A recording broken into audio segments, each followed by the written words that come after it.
তব আখলাক করেছে খোদা সুমহান, সুন্দর অবয়ব করেছে রহমান। আলহামদুলিল্লাহি রব্বিল আলামিন ওয়াসসালাতু ওয়াসসালামু আলা খাতামিন নবিয়্যিন, আম্মা বা'দ, ফাউযু বিল্লাহি মিনাশ শাইতানির রাজীম, বিসমিল্লাহির রহমানির রহিম। আসসালাতু ওয়াসসালামু আলাইকা ইয়া রাসূলুল্লাহ, আসসালাতু ওয়াসসালামু আলাইকা ইয়া হাবিবাল্লাহ, আসসালাতু ওয়াসসালামু আলাইকা ইয়া নবিয়াল্লাহ ওয়া আলা আলিকা ওয়া সাহাবিকা ইয়া নূরাল্লাহ। মদিনী চ্যানেলের দর্শক শ্রোতা, মদিনী চ্যানেল বাংলার নতুন অনুষ্ঠান সিরাতে মুস্তাফা সাল্লাল্লাহু তাআলা আলাইহি ওয়া আলিহি ওয়াসাল্লাম, এই অনুষ্ঠানে আপনাদের সবাইকে জানাই অনেক অনেক শুভেচ্ছা ও স্বাগতম। আলহামদুলিল্লাহি তাআলা আমরা এই অনুষ্ঠানে নবী করিম সাল্লাল্লাহু তাআলা আলাইহি ওয়া আলিহি ওয়াসাল্লামের জীবনী সম্পর্কে আলোচনা করি এবং নবী করিম সাল্লাল্লাহু তাআলা আলাইহি ওয়া আলিহি ওয়াসাল্লামের জীবনী থেকে নেয়া পাঠগুলোকে বুঝতে চেষ্টা করি, যাতে সেটাকে বুঝে আমাদের জীবনেও ধারণ করতে পারি এবং এটা বাস্তবায়নের মাধ্যমে আমরা ইহকাল ও পরকালে সফল কাম হতে পারি। মদিনী চ্যানেলের দর্শক শ্রোতা, আলোচনা শুরু করার পূর্বে আমরা একটি দুরূদ শরীফের ফজিলত শুনব। ক্বালা রাসূলুল্লাহ সাল্লাল্লাহু আলাইহি ওয়া আলিহি ওয়াসাল্লাম, মান সাল্লা আলাইয়া হিনা ইউসবিহু আশারান ওয়া হিনা ইউমসি আশারান আদরাকাতহু শাফাআতি ইয়াউমাল কিয়ামা। অর্থাৎ প্রিয় নবী রাসূল আরবি সাল্লাল্লাহু আলাইহি ওয়া আলিহি ওয়াসাল্লাম ইরশাদ করেছেন, যে ব্যক্তি আমার উপর সকালে 10 বার ও সন্ধ্যায় 10 বার দুরূদ শরীফ পাঠ করবে, কাল কিয়ামতের দিন সে আমার শাফাআত লাভ করবে। সুবহানাল্লাহ তাআলা। মদিনী চ্যানেলের দর্শক শ্রোতা, কত উত্তম ফজিলত! আমরাও যদি নবী করিম সাল্লাল্লাহু তাআলা আলাইহি ওয়া আলিহি ওয়াসাল্লামের সুপারিশ লাভ করতে চাই, তাহলে আমাদেরকেও কিন্তু বেশি বেশি করে দুরূদ শরীফ পাঠ করতে হবে। সাল্লু আলাল হাবিব সাল্লাল্লাহু তাআলা আলা মুহাম্মদ সাল্লাল্লাহু আলাইহি ওয়া আলিহি ওয়াসাল্লাম। মদিনী চ্যানেলের দর্শক শ্রোতা, আমরা মদিনী চ্যানেল বাংলার অনুষ্ঠান সিরাতে মুস্তাফা দেখছি। আর এই অনুষ্ঠানের পূর্বের পর্বে, অর্থাৎ পূর্ববর্তী পর্বে আমরা এটা জেনেছি যে নবী করিম সাল্লাল্লাহু তাআলা আলাইহি ওয়া আলিহি ওয়াসাল্লামের সিরাত পড়ে কী লাভ হবে এবং নবী করিম সাল্লাল্লাহু তাআলা আলাইহি ওয়া আলিহি ওয়াসাল্লামের সিরাত থেকে আমরা কিভাবে উপকারিতা অর্জন করতে পারবো এবং নবী করিম সাল্লাল্লাহু তাআলা আলাইহি ওয়া আলিহি ওয়াসাল্লামের যে সিরাত এটা বলা হয় বা সিরাত শব্দটা ব্যবহার করা হয়, এই সিরাত শব্দের আভিধানিক ও পারিভাষিক অর্থ কী।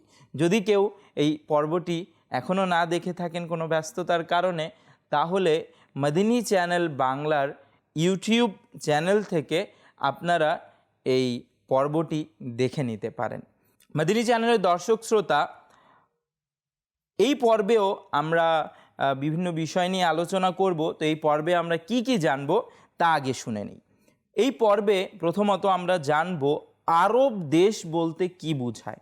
আমরা তো শুনি আরব দেশ, হ্যাঁ, আরব দেশ বলতে কি বোঝায়, বা আমরা শুনেছি নবী করিম সাল্লাল্লাহু তাআলা আলাইহি ওয়া আলিহি ওয়াসাল্লামের জন্ম আরব দেশে হয়েছে, সাহাবায়ে কেরামরা আরব দেশে ছিলেন এবং নবী করিম সাল্লাল্লাহু আলাইহি ওয়াসাল্লামের হিজরত এখান থেকে ওইখানে হয়েছে। বিভিন্ন জায়গা থেকে অন্যান্যরা এসে নবী করিম সাল্লাল্লাহু আলাইহি ওয়াসাল্লামের দ্বারস্থ হয়েছে। তো এই ব্যাপারগুলো যে আমরা শুনি, তো সর্বপ্রথম আমাদেরকে বুঝতে হবে যে আরব দেশ বলতে কি বোঝায় এবং বিশ্ব মানচিত্রে আরব দেশের অবস্থান কোথায়। মদিনী চ্যানেলের দর্শক শ্রোতা, তারপর দ্বিতীয়ত আমরা জানব যে সর্বশেষ নবী আরবে কেন।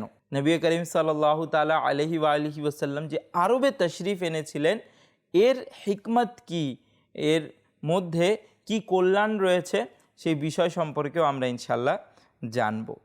তারপর তৃতীয়ত প্রিয় নবী সাল্লাল্লাহু তাআলা আলাইহি ওয়া আলিহি ওয়াসাল্লামের আগমনের পূর্বে যদি আমরা নবী করিম সাল্লাল্লাহু আলাইহি সাল্লামের জীবনীকে ভালোভাবে বুঝতে যাই এবং নবী করিম সাল্লাল্লাহু তাআলা আলাইহি ওয়া আলিহি ওয়াসাল্লামের জীবনীকে আরও সুন্দর করে জানতে চাই এবং তিনি আসার পর কি কি ভালো ভালো প্রভাব সেই কালচারের মধ্যে, সেই সংস্কৃতির মধ্যে এবং সেখানে পড়েছে, সেই ব্যাপারে যদি আমরা জানতে চাই, তাহলে কিন্তু আমাদেরকে পূর্বে জানতে হবে যে প্রিয় নবী সাল্লাল্লাহু আলাইহি সাল্লামের আগমনের পূর্বে আরবের রাজনৈতিক ও নৈতিক অবস্থা কী ছিল।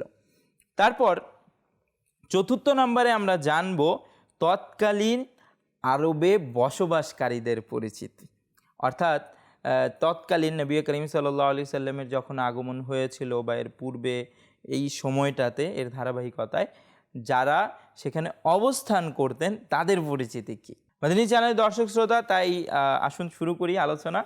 আর সর্বপ্রথম যে বিষয়টা আমরা জানবো যে আরব বলতে কি বোঝায়। আরব হচ্ছে এটা এশিয়া মহাদেশের উত্তর পশ্চিমে অবস্থিত। হ্যাঁ, আপনারা মানচিত্র দেখে নিতে পারেন, এখন তো আরও সহজ হয়ে গিয়েছে, মানচিত্র পাওয়া যায়। তো মানচিত্রে দেখতে পারেন যে আরব দেশটা হচ্ছে এশিয়া মহাদেশের উত্তর পশ্চিমে অবস্থিত। যেহেতু এ দেশের 3 দিকে সমুদ্র, আরবের কিন্তু যদি দেখেন তাহলে 3 দিকেই এটার সমুদ্র, আর একদিকে ফুরাত নদী আছে যেটা আরবকে দ্বীপের মতো ঘিরে রেখেছে। একদিকে ফুরাত দ্বীপ কোথায়, যে চারোদিকে পানি আর মাঝে দাঁড়িয়ে আছে একটা ভূমি, এটাকে দ্বীপ বলে স্বাভাবিক। তো আরবের কি 3 দিকেই সমুদ্র আর একদিকে ফুরাত নদী। তো এই জন্য আরবকে কিন্তু জাজিরাতুল আরব বা আরব দ্বীপও বলা হয়। তারপর এর উত্তর দিকে, আরবের উত্তর দিকে পারস্য ও ইরাক, আর পশ্চিমে লোহিত সাগর বা লোহিত সাগর, যাকে কলজম সাগরও বলা হয়, যা মক্কা মুকাররমা থেকে পশ্চিম দিকে প্রায় ৭৭ কিলোমিটার দূরত্বে রয়েছে, এবং দক্ষিণে ভারত মহাসাগর, এবং পূর্বে ওমান উপসাগর এবং পারস্য উপসাগর রয়েছে। পূর্বে ওমান এবং পারস্য উপসাগর রয়েছে। এ দেশে চাষযোগ্য জমিন কম এবং এর অধিকাংশ এলাকা পাহাড় এবং মরুময় প্রান্তর সম্বলিত। আরবের এটা আমরাও জানি যে সেখানে মরুভূমি বেশি, বালি আর বালি দেখা যায়। সমুদ্রতে যেভাবে আমরা দাঁড়ালে এক প্রান্ত থেকে অপর প্রান্ত দেখি না, পানি আর পানি, সেভাবে আরবের মধ্যে মরুভূমি, অনেক বড় মরুভূমি, একদিকে দাঁড়ালে দেখি একদিক থেকে অন্যদিকে শুধু মরুভূমি আর মরুভূমি। ভূগোল বিশারদগণ মাটির গঠনের উপর ভিত্তি করে এই দেশটিকে 8টি ভাগে ভাগ করেছেন। আরব দেশকে আমরা আরব দেশের ব্যাপারে শুনি, ওমান একটা আছে, আম্মান একটা, বাহরাইন একটা, তারপর ইয়ামান একটা, এভাবে আরব দেশের ব্যাপারে আমরা শুনি। তো এই সবগুলো তো মূলত আরব দেশই, কিন্তু এটাকে ভূগোলবিদরা 8 ভাগে ভাগ করেছেন, যার মধ্যে এক ভাগ হচ্ছে হিজাজ। হ্যাঁ, হিজাজের ব্যাপারটাতে আসবো। হিজাজ শব্দটা ভালো স্মরণ রাখবেন, কিন্তু একে কেন্দ্র করেই অনেকগুলো ঘটনা, হিজাজকে কেন্দ্র করে। এক হচ্ছে হিজাজ, এক হচ্ছে ইয়েমন, এক হচ্ছে হাদারমত, এক হচ্ছে মেহরা, এক হচ্ছে আম্মান, এক হচ্ছে বাহরাইন, এক হচ্ছে নাজাদ, আর এক হচ্ছে আহকাফ। তো এই 8টি ভাগ ভূগোল বিশারদগণরা করেছেন।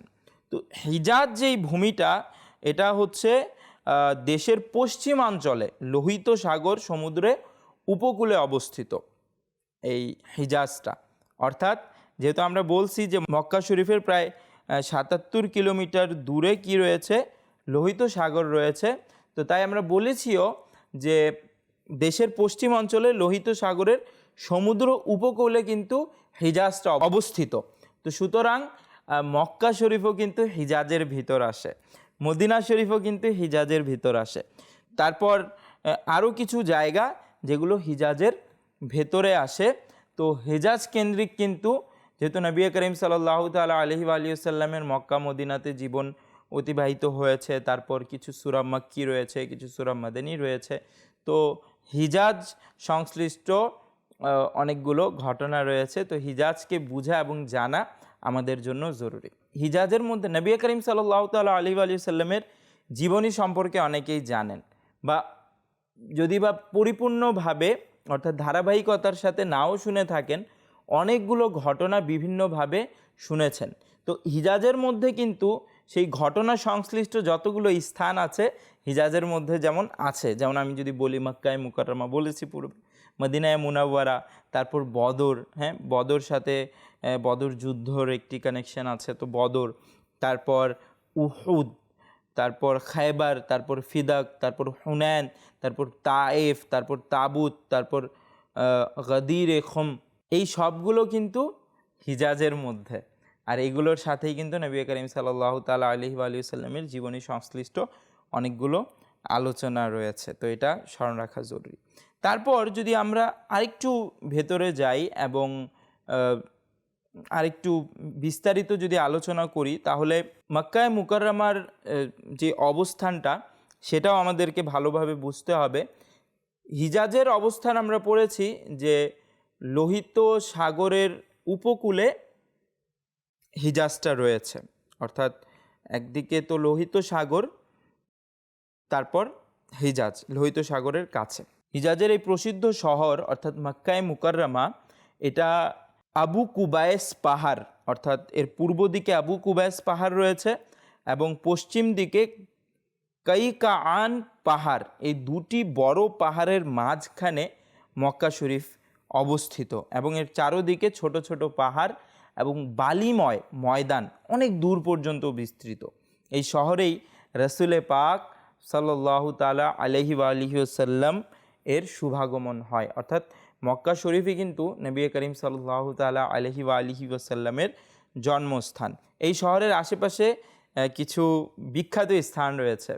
কেন? যেহেতু এই শহরটি নবী করিম সাল্লাল্লাহু তাআলা আলাইহি ওয়া সাল্লামের জীবনী সংশ্লিষ্ট, হজ সংশ্লিষ্ট, আরও নবীগণের জীবনী সংশ্লিষ্ট, তো এর মধ্যেও কিছু বিখ্যাত স্থান রয়েছে যেগুলোর ব্যাপারে আমরা সচরাচর শুনি। এক তো হেরেম শরীফ, কাবায়ে মুআজ্জামা, তারপর সাফা মারুয়া, মুজদালিফা, আরাফাত, হেরা গুহা, সর গুহা, যেটাকে গারে হিরা, গারে সরও বলা হয়, তারপর তানঈম পাহাড়, তারপর জারানা ইত্যাদি। মক্কায়ে মুকাররমা সমুদ্র বন্দর এবং বিমান বন্দর হলো কি জেদ্দা। জেদ্দাটা সমুদ্র বন্দর এবং বিমান বন্দর মক্কায়ে মুকাররমার মধ্যে, যা প্রায় 54 কিলোমিটারের কিছু বেশি দূরত্বে লোহিত সাগর উপকূলে অবস্থিত। মক্কায়ে মুকাররমায় প্রতি বছর জিলহজ মাসে সারা দুনিয়ার লাখো মুসলমান সমুদ্র পথে, আকাশ পথে এবং স্থল পথে হজের জন্য এসে থাকে, আমরা সবাই জানি। তারপর মক্কায়ে মুকাররমা থেকে প্রায় 320 কিলোমিটার দূরে মদিনা মুনাওয়ারা অবস্থিত। 320 কিলোমিটার দূরে মদিনা মুনাওয়ারা অবস্থিত, যেখানে মক্কা মুকাররমা থেকে হিজরত করে রাসূলে পাক সাল্লাল্লাহু তাআলা আলাইহি ওয়া সাল্লাম তশরিফ নিয়ে আসেন এবং 10 বছর পর্যন্ত অবস্থান করেন, ইসলামকে প্রচার করতে থাকেন। এবং এই শহরেই তার মাজার শরীফ, পবিত্র রওজা শরীফ অবস্থিত, যা মসজিদে নববীর মধ্যে গুম্বদে খদরা অর্থাৎ সবুজ গুম্বদ নামে প্রসিদ্ধ। মদিনা মুনাওয়ারা থেকে প্রায় 4.5 কিলোমিটার উত্তর দক্ষিণে উহুদ এর পাহাড় অবস্থিত, যেখানে সত্য ও মিথ্যার প্রসিদ্ধ যুদ্ধ, যেটা উহুদের যুদ্ধ সংঘটিত হয়েছিল। এই পাহাড়ের নিচে প্রিয় নবী সাল্লাল্লাহু আলাইহি সাল্লামের চাচা হযরত সৈয়দুশ শুহাদা হামজা রাদিয়াল্লাহু তাআলা আনহুর মাজার মুবারক অবস্থিত, যিনি উহুদ যুদ্ধে শহীদ হয়েছিলেন। মদিনা মুনাওয়ারা থেকে প্রায় 5 কিলোমিটার দূরত্বে মসজিদে কুবা অবস্থিত। এটা ওই পবিত্র স্থান যেখানে হিজরতের পর প্রিয় নবী সাল্লাল্লাহু আলাইহি ওয়া সাল্লাম অবস্থান করেছিলেন এবং আপন হাত মুবারক দ্বারা এই মসজিদটি নির্মাণ করেছেন। এরপর মদিনায়ে মুনাওয়ারা আগমন করেন এবং মসজিদে নববী নির্মাণ করেন। মদিনায়ে মুনাওয়ারার ব্যবসায়িক বন্দর ইয়ানবা, যা মদিনায়ে মুনাওয়ারা থেকে 117 কিলোমিটার দূরত্বে লোহিত সাগরের উপকূলে অবস্থিত। মদিনী চ্যানেলের দর্শক শ্রোতা, এটাই ছিল এই পরিপূর্ণ আলোচনা ছিল হচ্ছে নবী করিম সাল্লাল্লাহু তাআলা আলাইহি ওয়া আলিহি ওয়াসাল্লামের জন্মস্থান, আগমনের স্থান, আরব শরীফকে জানার জন্য, তার অবস্থান বোঝার জন্য এবং বিশেষ করে মক্কা মদিনা শরীফকে ভালোভাবে বোঝার জন্য। হ্যাঁ, প্রথমে আরব শরীফ, যেটার 8টি খণ্ড রয়েছে, যার মধ্য হতে 8টি অংশের মধ্য থেকে একটি অংশ হিজাজ, যেটা লোহিত সাগরের কাছাকাছি। তো সেখানের মধ্যে মক্কা এবং মদিনা শরীফ, এবং মক্কা মদিনা শরীফের মধ্যে মক্কা শরীফে নবী করিম সাল্লাল্লাহু আলাইহি সাল্লামের জন্ম হয় এবং মদিনা শরীফে নবী করিম সাল্লাল্লাহু আলাইহি সাল্লাম আরাম করছেন। মদিনী চ্যানেলের দর্শক শ্রোতা, তো এই বিষয়গুলো আমাদের জেনে রাখা খুবই জরুরি, যেন আমরা নবী করিম সাল্লাল্লাহু আলাইহি সাল্লামের সিরাত জানার সময় ঘটনাগুলোকে আরও ভালোভাবে অনুধাবন করতে পারি। দ্বিতীয় নম্বর বিষয় হচ্ছে যে সর্বশেষ নবী সাল্লাল্লাহু তাআলা আলাইহি ওয়া আলিহি ওয়াসাল্লাম আরবে কেন? তো যদি আমরা এই দিকে একটু গভীরভাবে মনোযোগ দেই, তাহলে জানতে পারবো যে এশিয়া মহাদেশ, আফ্রিকা মহাদেশ এবং ইউরোপ মহাদেশ, এই তিনটির মধ্যবর্তী স্থানে কিন্তু আরব শরীফ। সুতরাং যদি সমগ্র বিশ্বে ইসলামের দাওয়াত পৌঁছে দিতে হয়, তাহলে স্বাভাবিক এর মাঝখানকেই কিন্তু কেন্দ্র হিসাবে, দাওয়াতের কেন্দ্র হিসাবে নির্বাচন করা অধিক উপযুক্ত। তো মহান আল্লাহ তাআলার কি দয়া এবং কি রহমত যে মহান আল্লাহ তাআলা আরব শরীফকে ইসলামের কেন্দ্র হিসেবে কবুল করেছেন, যেন আরব শরীফের মাধ্যমে, আর সেই যুগে কিন্তু আরব শরীফের সাথে এই প্রত্যেকটা দেশের যোগাযোগ ব্যবস্থা ভালো ছিল। তো আরব শরীফকে কেন্দ্র করেছেন মহান আল্লাহ তাআলা, যেন আরব শরীফের দ্বারা, আরব শরীফের মাধ্যমে এই জায়গা থেকে ইউরোপে, আফ্রিকাতে, এশিয়াতে মহান আল্লাহ তাআলার দিন, একমাত্র নির্বাচিত ধর্ম ইসলাম পৌঁছে যায়, এবং হয়েছেও কিন্তু তাই। মাদানী চ্যানেলের দর্শক শ্রোতা, তো আমরা জানতে পারলাম যে নবী করিম সাল্লাল্লাহু তাআলা আলাইহি ওয়া আলিহি ওয়াসাল্লামকে আরবে কেন পাঠিয়েছিলেন মহান আল্লাহ তাআলা। এরই সাথে এটাও আরেকটি বিষয় যে ছিল, আরবের রাজনৈতিক এবং নৈতিক অবস্থা কী ছিল তখন নবী করিম সাল্লাল্লাহু তাআলা আলাইহি ওয়া আলিহি ওয়াসাল্লামের আগমনের পূর্বে। নবী করিম সাল্লাল্লাহু তাআলা আলাইহি ওয়া আলিহি ওয়াসাল্লামের আগমনের সময় আরবের রাজনৈতিক অবস্থা এমন ছিল যে দক্ষিণ দিকের রাজত্ব হাবশার এবং পূর্ব দিকের রাজত্ব পারস্যের ক্ষমতায় ছিল, আর উত্তরাংশের রাজত্ব রোমের, পূর্ব দিকের শাখা কুস্তুনতুনিয়া সাম্রাজ্যের অধীনে ছিল। অভ্যন্তরীণ প্রভাবশালী দেশ হিসেবে আরব ছিল স্বাধীন ভূখণ্ড, কিন্তু তা দখল করার জন্য প্রত্যেক সাম্রাজ্য চেষ্টায় রত ছিল, এবং বাস্তবে এই সাম্রাজ্যগুলোর পারস্পরিক অসামঞ্জস্যতার কারণে আরব স্বাধীনতার নিয়ামত দ্বারা সৌভাগ্যমণ্ডিত ছিল। মাদানী চ্যানেলের দর্শক শ্রোতা, তো আরব কী ছিল? স্বাধীন ছিল, আমরা জানতে পারলাম। এবং উত্তর দিক, আরবের উত্তর দিকের কে ছিল, কোন রাজ্যে ছিল এবং কোন দিক কোন রাজ্যে ছিল, সেই বিষয়েও আমরা জানলাম। আরববাসীদের নৈতিক অবস্থা তখন কেমন ছিল? তখন কিন্তু আমরা শুনেছি কিছু না কিছু যে নবী করিম সাল্লাল্লাহু আলাইহি সাল্লামের আগমনের পূর্বে আরববাসীর নৈতিক অবস্থা কিন্তু খুবই শোচনীয় ছিল, খুবই নিকৃষ্ট ছিল। অজ্ঞতা তাদের মধ্যে মূর্তির উপাসনা করা জন্ম দিয়েছিল, এবং মূর্তি উপাসনার অভিশাপ তাদের মানবীয় মন মস্তিষ্কের উপর বিস্তৃতি লাভ করে তাদেরকে তো সর্ব উপাসনাকারী বানিয়ে দিয়েছিল। তারা প্রকৃতির, অর্থাৎ প্রাকৃতিক সব জিনিসকেই তারা উপাসনা করত। সূর্যের উপাসনা করত, তারপর চন্দ্রের উপাসনা করত, তারকারাজির উপাসনা করত। এভাবে করে তারা বিভিন্ন জিনিসের উপাসনা করত, এমন হয়ে গিয়েছিল তারা। এবং তাদের মাঝে বিভিন্ন রকম অসামাজিক অনৈতিক কার্যকলাপ চলতো, যেমন মেয়েদেরকে কোনো রকম মূল্যায়নই করা হতো না, বরং মেয়ের সন্তান জন্ম নিলে তাকে জীবিত পুঁতে ফেলা হতো। এমন শোচনীয় অবস্থা তখন আরবের ছিল। মেয়েদেরকে কোনো কিছু মনেই করা হতো না। হত্যা, রাহাজানি, জুয়া, মদ্যপান, ব্যভিচার, নারী অপহরণ, অশ্লীল কথাবার্তা, মোট কথা সর্বপ্রকার অনুচিত খারাপ কার্যকলাপ বিদ্যমান ছিল। এভাবেই আরবের অবস্থা সেই সময় ছিল। কিন্তু পরবর্তীতে যখন প্রিয় নবী রাসূলে আরবি সাল্লাল্লাহু তাআলা আলাইহি ওয়া আলিহি ওয়াসাল্লাম হিদায়াতের নূর নিয়ে তাদের কাছে আসলেন, আল্লাহ তাআলা তাদের কাছে পাঠালেন প্রিয় নবী সাল্লাল্লাহু তাআলা আলাইহি ওয়া আলিহি ওয়াসাল্লামকে।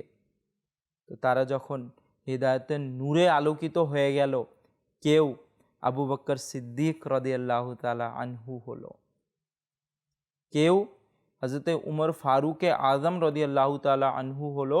সত্য মিথ্যা খারাপ এবং ভালোর মধ্যে ব্যবধানকারী হলো। কেউ দানশীলতার উদাহরণ হযরত উসমান গনি রাদিয়াল্লাহু তাআলা আনহু হলো। সাহসিকতা এবং আল্লাহ তাআলার নামে জীবন উৎসর্গকারী ব্যক্তি হযরত আলী রাদিয়াল্লাহু তাআলা আনহু হলেন কেউ। তো এভাবে করে এক একজন এক একটি নক্ষত্র হয়ে গেল, যারা শুধু আরবের জন্যই নয় বরং পুরো বিশ্বের জন্য কিয়ামত পর্যন্ত পথ প্রদর্শক হয়ে থাকবে। মদিনী চ্যানেলের দর্শক শ্রোতা, জি, যখন নবী করিম রফুর রাহিম সাল্লাল্লাহু তাআলা আলাইহি ওয়া আলিহি ওয়াসাল্লামের আগমন হয়েছিল, তো এমনই প্রভাব আরব সমাজে পড়েছিল। প্রিয় ইসলামী ভাইয়েরা, আরববাসীরা কি ছিল, আরবে বসবাসকারীরা কারা ছিল, তাদের পরিচয় কি, সেই বিষয়েও আলোচনা করার কথা ছিল। তো আরববাসীরা কাবার নির্মাতা হযরত সৈয়দনা ইব্রাহিম খলিলুল্লাহ আলাইহিস সালামের ছেলের বরকতময় নাম হচ্ছে হযরত ইসমাঈল আলাইহিস সালাম, আমরা জানি, যিনি হযরত বিবি হাজরা রাদিয়াল্লাহু তাআলা আনহা এর পবিত্র উদর থেকে জন্মগ্রহণ করেছিলেন। হযরত ইব্রাহিম আলাইহিস সালাম তাকে এবং তার মাতা হযরত বিবি হাজরা রাদিয়াল্লাহু তাআলা আনহাকে মক্কায় মুকাররমায় এনে আবাদ করেন এবং আরবের জমিন তাদেরকে প্রদান করেন। হযরত ইব্রাহিম আলাইহিস সালাম এর দ্বিতীয় পুত্রের নাম মুবারক হযরত ইসহাক আলাইহিস সালাম। তিনি হযরত বিবি সারা রাদিয়াল্লাহু তাআলা আনহা এর পবিত্র উদর থেকে জন্মগ্রহণ করেন। হযরত ইব্রাহিম আলাইহিস সালামকে শাম রাজ্য প্রদান করেন। হযরত ইব্রাহিমের তৃতীয় স্ত্রী হযরত কাতুরা এর পবিত্র উদর থেকে যেসব সন্তান মাদায়ুন ইত্যাদিতে জন্মগ্রহণ করেছে, তাদেরকে তিনি ইয়ামানের এলাকা প্রদান করেন। হযরত ইসমাঈল আলাইহিস সালামের 12 জন ছেলে জন্ম লাভ করে এবং তার বংশধরের মধ্যে আল্লাহ পাক এমন বরকত দান করে যে তা খুব দ্রুত সমগ্র আরবে বিস্তার লাভ করে, এমনকি পশ্চিমে মিশরের কাছাকাছি পর্যন্ত জনবসতি গড়ে ওঠে এবং দক্ষিণ দিকে তাদের তাবু ইয়ামান পর্যন্ত পৌঁছে যায় এবং উত্তর দিকে তাদের বসতি শাম দেশ পর্যন্ত পৌঁছে যায়। হযরত ইসমাঈল আলাইহিস সালামের এক ছেলের নাম ছিল কায়দার,